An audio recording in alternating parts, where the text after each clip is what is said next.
भारतरत्न महामानव डॉक्टर बाबासाहेब आंबेडकर यांचा महापरिनिर्वाण दिन। शांतीचा संदेश देणारे तथागत सिद्धार्थ गौतम बुद्ध मृत्यूच्या मैदानात मर्दाच्या मनगटानं ध्येयाच्या धुंदीनं झुंज करून स्वराज्य निर्माण करणारे छत्रपती शिवाजी महाराज, काळ्या छातीवरी अभिमानाची दरी कोरणारे मावळ्यांचे बछडे, विठू माझा लेकरू बाळा संगे गोपाळांचा मेळा असे म्हणणाऱ्या संतांची ही संतभूमी, जुलमी जातीवाद्यांविरोधात दंड थोपटून बंड पुकारणारे महामानव राष्ट्रपिता महात्मा ज्योतिबा फुले, भारतीय राज्यघटनेचे शिल्पकार बुद्धी सम्राट डॉक्टर बाबासाहेब आंबेडकर या सर्व महापुरुषांना मी कुमारी नवले साई संजय श्री अजितदादा पवार माध्यमिक विद्यालय सोग्रस इयत्ता 9वीची विद्यार्थिनी प्रथमतः अभिवादन करते आणि माझ्या शब्दांना सुरुवात करते। मित्रांनो, ज्या वेळेस या भूमीमध्ये धर्म अधर्म यांचा मुखवटा एक होऊ लागलेला होता, पाप पुण्याचं व्यापारीकरण सुरू झालेलं होतं, अनेक वर्षांपासून चातुर्वर्ण व्यवस्थेखाली हा समाज पूर्णपणे दबलेला होता, 4 वर्णांमधनं 4000 जाती निर्माण झाल्या होत्या, इथल्या सामान्य माणसांच्या कष्टकऱ्यांच्या अंगावरती कोडा आलेले होते, त्यांना खायला भाकरी मिळत नव्हती, प्यायला पाणी मिळत नव्हतं, चालायला रस्ता मिळत नव्हता, 1 रुपयाचं नाणं एका ताटाप्रमाणे वाटत होतं। इथल्या सामान्य माणसांच्या व्यथा वेदना अश्रू यांची सैल इथल्या नियतीला लागायला लागते, तेव्हा इथल्या सामान्य माणसांचा कोंडलेला श्वास मोकळा करण्यासाठी एक महापुरुष जन्म घेतो आणि त्या महापुरुषानं इथल्या व्यवस्थेच्या छाताडावरती पाय ठेवून अनेक वर्षांपासून निर्माण झालेल्या विकारांच्या दऱ्या बुजवत विचारांची वटवृक्ष निर्माण करण्याचं काम केलं। त्या महापुरुषाचं नाव म्हणजे बुद्धी सम्राट डॉक्टर बाबासाहेब आंबेडकर। डॉक्टर बाबासाहेब आंबेडकर म्हणजे नेमके कोण?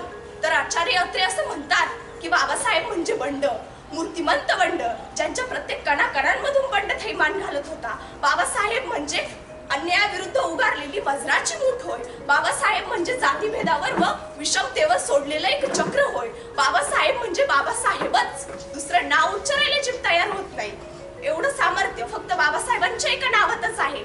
डॉक्टर बाबासाहेब आंबेडकर हे 20व्या शतकातील सर्वश्रेष्ठ बुद्धिवंत होते। त्यांचे भारताच्या राजकारणात समाजकारणात भारतीय राज्यघटनेचे शिल्पकार म्हणून दिलेले योगदान हे अचंबित करणार आहे। म्हणून ख्यातनाम इतिहासकार रामचंद्र गुहा यांनी model Snickers of the India हा ग्रंथ लिहिला। त्या ग्रंथात त्यांनी बाबासाहेबांचं वर्णन आधुनिक भारताचे राष्ट्र निर्माते म्हणून केलं आहे। डॉक्टर बाबासाहेब आंबेडकरांचे जीवन हे आपल्या सर्वांसाठीच खूप प्रेरणादायी आहे। त्यांनी जगावं कसं, अन्यायाविरुद्ध लढावं कसं, संघर्षातून घडावं कसं, वादळासमोर उभं राहावं कसं, हे त्यांनी त्यांच्या कृतीतून आपल्यालाच नव्हे तर संपूर्ण जगाला दाखवून दिलं। माहीतच आहे की आज 6 डिसेंबर म्हणजे डॉक्टर बाबासाहेब आंबेडकर यांचा महापरिनिर्वाण दिन आहे। तर बघा विद्यार्थी मित्रांनो, डॉक्टर बाबासाहेब आंबेडकर नेहमी म्हणायचे, I measure the progress of a community of a woman who progress in achieve degree. ते म्हणतात की महिलांनी डिग्री जितक्या अचीव केलेल्या आहेत त्याबद्दल मी कम्युनिटीला मेजर करतो, म्हणजे मी समाजाची प्राथमिकता यावरून मोजतो की महिला किती शिकलेल्या आहेत त्या समाजातलं। तर सध्या बघताना असं खेद वाटतो की आपण भाषण फक्त पाठांतर करतो पण त्यातले मूल्य विचार आपण आपल्यामध्ये रुजवत नाही। आता या स्टेजवरती मी जे उभी आहे किंवा या शाळेमध्ये ज्या विद्यार्थिनी शिकत आहे किंवा भारत देशामध्ये जिथे शाळेमध्ये विद्यार्थी मुलींना प्रवेश देण्यात येतो, त्यांना शिक्षणाचा अधिकार देण्यात येतो, मुलांसोबत मुलींनाही समानतेचा प्रत्येक क्षेत्रामध्ये अधिकार देण्यात येतो, हे नमूद केलेलं आहे डॉक्टर बाबासाहेब आंबेडकरांनी। त्यामुळेच आपण आतापर्यंत शिक्षण घेतलेलं आहे, कलेक्टर डॉक्टर इंजिनियर बनलेलो आहे।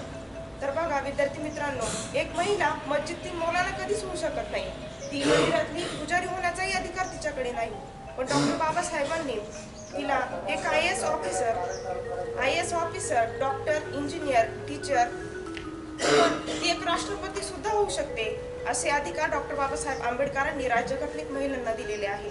इतकेच नव्हे तर प्रत्येक समाजामधील विद्यार्थी मुलं मुली आणि श्रेष्ठ किंवा अनिष्ट नसून ते सर्व एकच आहे, एकच धर्मात त्यांना शिक्षण भेटावं, एकाच शाळेमध्ये त्यांनी शिक्षण घ्यावं असं म्हणून त्यांनी संपूर्ण जातीला एक समान अधिकार दिलेला आहे।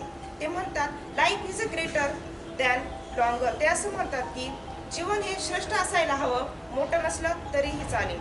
हे वाक्य अगदी योग्य वाटतं, कारण यावरून असं समजतं की आपण आयुष्यामध्ये श्रेष्ठ काम केले पाहिजे। आपलं आयुष्य मोठं नसलं तरी आपण गेल्यानंतर या जगामध्ये आपलं नाव मोठं असायला हवं। बघा विद्यार्थी मित्रांनो,